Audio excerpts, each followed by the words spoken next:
Hi everyone, David here from Mortgage Choice. Well, the last RBA announcement for the year, and we have been left on hold. 4.35% is where the cash rate sits right now, and it's kind of what we all expected. No change before the end of the year, and before we all start spending a little bit more money at Christmas time. So I'm going to shrink my face here, shrink this Christmas tree a little bit, and we'll get started on our little presentation for today. It is going to be short though, as there is no change from the RBA. So let's get into it. As normal, we're going to go through a little bit of an overview of the RBA's media statement. We'll talk a little bit about what we're seeing for first home buyers, upgraders and investors, and just a bit of a recap of where interest rates are sitting right now. So from the RBA, they have stated that inflation is just still too high. They can't justify a rate cut until they see the underlying inflation figures hit closer to that 2.5% figure. We're at 3.5% right now. So we're still headed in the right direction, and we'll see some new reports coming in with the up-to-date data over the next few months. But until we see, a bit more of a drop, and in those reports, which are a few months behind, that's when we'll start to see a cut in the in interest rates. They've mentioned here that they're not expecting to hit that midpoint target until 2026. There is still speculation that we'll see a rate cut or maybe some relief, a little bit of relief around April next year. So again, time will tell, but a few more months away, I think, at least from any kind of serious rate cut from the banks, that's for sure, let alone the RBA. First home buyers. We're seeing a little bit more construction these days. So I'm speaking to a fair few clients these days who are happy to look at construction as an option, which is fantastic for the industry. That confidence is returning in builders. And on the plus side, first home buyers also receive a $10,000 grant from the government for building a new home. So that can go straight towards the deposit, or can just be cash that the clients get to keep back in their account if their deposit is already high enough. The other thing I wanted to touch on here is the Home Guarantee Scheme, the HGS. The difference between using the government guarantor scheme, the HGS, and a parental guarantor. Because at the end of the day, they're doing the same thing. They're providing a larger asset for the bank to secure your loan against. And in doing so, the larger asset means it's a less risky loan, and they don't charge you mortgage insurance. So the idea of a guarantor is to avoid mortgage insurance costs. The difference with the government guarantee scheme and a parental guarantee is really just the lender options that we have available. Not every lender is approved to use the home guarantee scheme.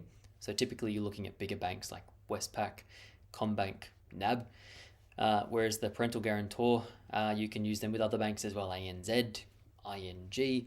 So it just opens up a few more options to look at. And with more options, you've also got some lower rates, potentially lower rates to consider.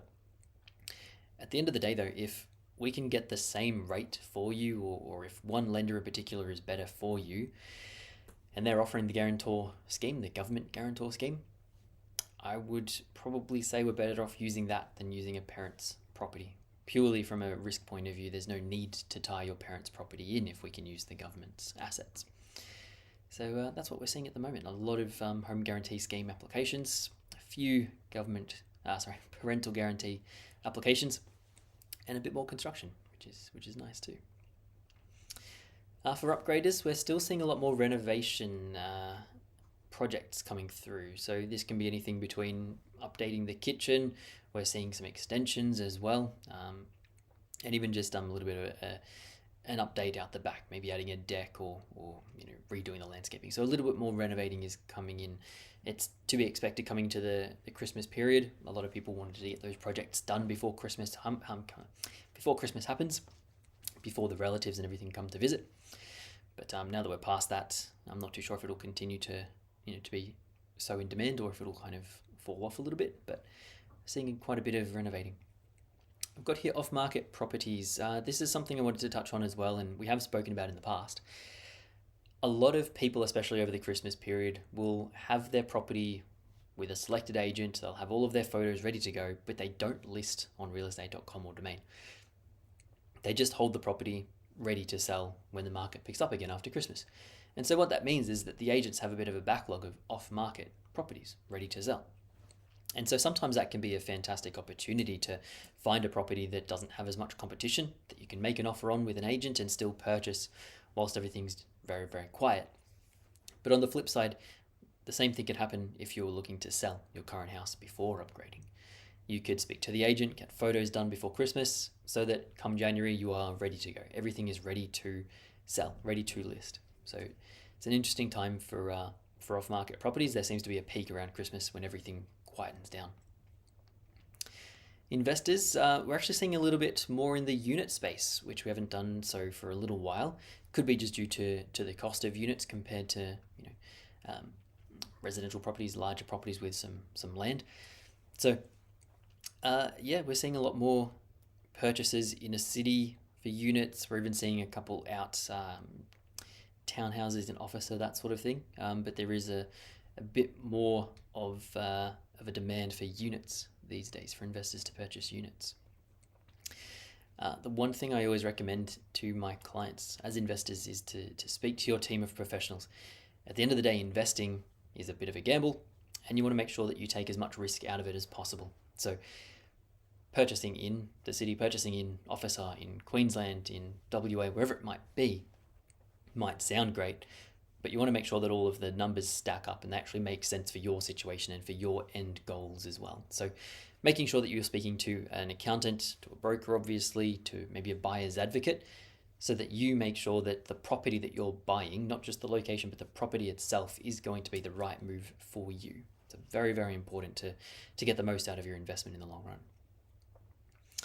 So this is the same slide as last month. Rates haven't changed since then. We're seeing a lot more around the 6%, low 6% marks for owner-occupied rates on variable. That is fixed rates, again, 5.49%, but with rates expected to drop, we're still not too sure if fixed is going to be the way to go or not.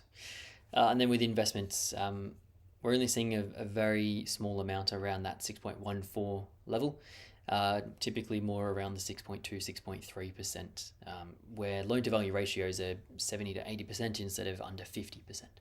So still some fantastic rates around, and always recommend a review if you haven't done so in the last 12 months or so. But that's where we sit. So that's everything for this last presentation of the year. Merry Christmas. Please enjoy the time off. If you do get some time off, spend it with your loved ones and friends, and I look forward to speaking with you in the new year.